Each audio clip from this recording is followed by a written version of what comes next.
de visto, porque coincidentemente o próximo assunto, a próxima notícia, ela casa com esse assunto visto.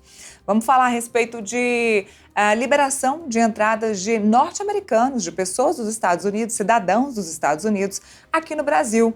Isso porque agora, em abril, o governo do presidente Lula deve barrar a entrada de americanos aqui no Brasil sem o visto. Essa liberação havia sido concedida nos anos anteriores.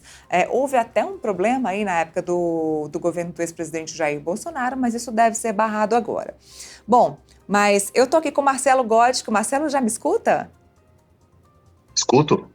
Marcelo, que é especialista em direito internacional, vai falar conosco sobre essa restrição prevista aqui no Brasil.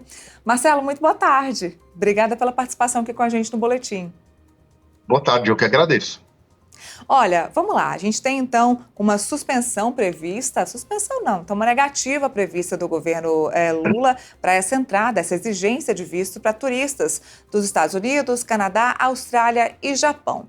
A gente está no meio de uma turbulência entre Brasil e Estados Unidos, que envolve, inclusive, o ministro do Supremo Tribunal Federal, Alexandre de Moraes. Eu queria que você contextualizasse para a gente se essa questão de suspender os vistos dos americanos aqui para o Brasil pode ter relação com esse impasse entre Brasil e Estados Unidos neste momento.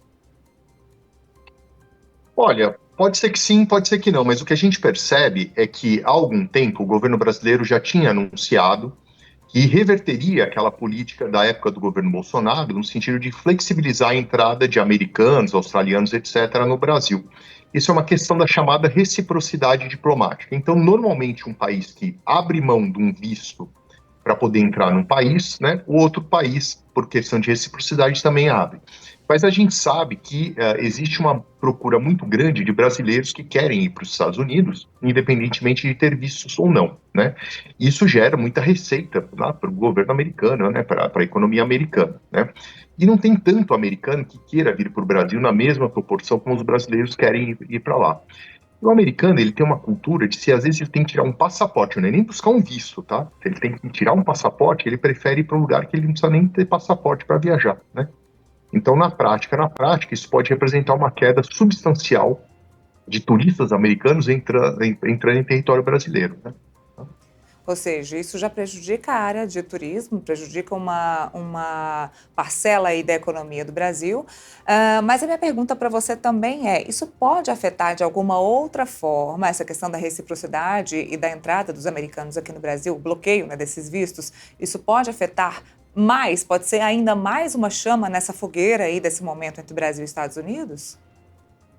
Olha, acredito que não, porque a obtenção de um visto americano pelo brasileiro já é objeto de um processo bastante rigoroso, vamos assim dizer, né? Existe uma norma na Lei de Imigração dos Estados Unidos, o artigo 214b, que determina que aquele que quer visitar o país, os Estados Unidos, de maneira não permanente, ou seja, na forma de ser um turista ou uma pessoa que vai fazer negócio, por exemplo, essa pessoa tem que provar que ela não tem a intenção de ficar permanentemente em território americano, né? E no direito, essa chamada prova negativa é um negócio muito difícil. Então, na verdade, o brasileiro teria que mostrar laços fortes com o seu país de origem, com o Brasil, por exemplo, ter um emprego fixo, ou às vezes ter empresa, ter carro, ter imóvel, ter a família, etc, etc. E é uma maneira dela demonstrar, né, uma maneira ou de outra aí, que ela pretende voltar para o Brasil, né? Então esse processo para o brasileiro que queira o visto americano já é um processo bastante rigoroso. Ele pode ficar mais rigoroso? Pode, em tese pode, mas a impressão que eu tenho é que não vai mudar muito do que já é, porque eu conheço muita gente que teve visto de turismo e de negócio rejeitado pelos Estados Unidos, tá? Então me parece que simplesmente vai ser uma devolutiva do governo brasileiro de falar, olha, agora a gente vai passar a exigir de novo o visto de entrada para o americano aqui no Brasil, tá? Agora, fazendo um histórico breve, a gente sabe que em 2023 o governo Lula anunciou a retomada da cobrança para os 3 primeiros países, mas manteve a isenção para o Japão. Essa história de tirar e voltar a isenção aí do visto é, de fato, apenas por reciprocidade mesmo? Olha, normalmente sim, né? As relações internacionais entre os países, ela normalmente tem como base esse princípio da reciprocidade diplomática. O toma lá da cá, o bateu, tomou, né? Então, basicamente, é isso, né? Eu não acho que seja uma política muito inteligente, porque você sabe que só em green cards, que são aquelas autorizações de residência permanente nos Estados Unidos, né, se emitem lá mais de 1 milhão por ano, né? E no Brasil, a procura por estrangeiros que queiram morar permanentemente aqui no nosso território não é tão grande assim, né? Então, a gente deveria ser um pouco mais adulto, né, e entender que a restrição ao turista para entrar em território nacional vai representar uma queda da receita e moeda forte aqui no Brasil, né? Então, me parece algo meio infantil querer atribuir essa reciprocidade, né, para esses países em que vem se trazendo bastante receita e moeda forte, né? Infelizmente é isso que a gente tem para hoje. Agora, você está me dizendo que já foi difícil, é ainda mais difícil tirar o visto para o brasileiro e para os Estados Unidos. E a gente tem agora Donald Trump com essas medidas aí de dificultar ainda mais a entrada de imigrantes no país norte-americano. Na sua ótica, no seu ponto de vista, isso pode ser ainda mais difícil agora? Então, a gente que é brasileiro vai ter ainda mais dificuldade de entrar nos Estados Unidos com esse novo governo? Olha, as pessoas que façam tudo de acordo com a lei americana, elas não devem ter uma dificuldade maior. A restrição que foi colocada aí de maneira bastante clara, bastante evidente pelo governo Trump, vai no sentido de evitar a imigração ilegal, né? Mas o governo americano sempre teve como política atrair investimentos e atrair pessoas bem qualificadas para trabalhar lá. Então, por exemplo, ano passado, o que se tem notícia aí é que mais de 2.400 famílias brasileiras receberam o Green Card para as chamadas habilidades extraordinárias, que é o tal do EB1, e habilidades excepcionais, que é o tal do EB2-NW, né?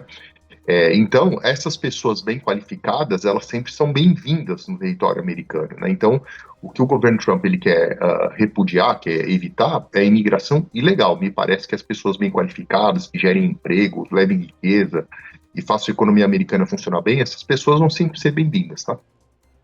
A riqueza, você falou de Green Card, mas também tem o Gold Card. Nós noticiamos aqui na semana passada que o presidente Donald Trump quer vender aí esse Gold Card para milionários que queiram residir nos Estados Unidos. É fato isso? Isso foi noticiado, ainda não foi implementado como lei, né? Mas ao que parece, vai ter um projeto de lei que vai ser encaminhado para o Congresso americano nesse sentido. Hoje, já existe um visto de US$ 1 milhão que em determinadas situações ele pode ser de 800 mil, né? Esse visto ainda existe, né? Que é o tal do EB5, né? Pelo que se noticiou, eles querem acabar com esse visto EB5 e criar esse Gold Card e passar para US$ 5 milhões, né? Vamos ver o projeto de lei efetivamente vai ser colocado em cima da mesa para ser debatido no Congresso americano, porque eu sei que muita gente que às vezes tem os US$ 800 mil não vão ter os 5 milhões para poder comprar esse Green Card, vamos assim dizer, né? Mas a proposta já foi colocada em cima da mesa, sim, né? Marcelo, a gente teve uma época que, nos anos 90, início dos anos 2000, de uma debandada de brasileiros, inclusive de regiões muito definidas aqui do Brasil, para os Estados Unidos. Essa debandada, ela diminuiu? Acontece ainda essa procura desse mesmo tamanho que era antes de brasileiros para os Estados Unidos?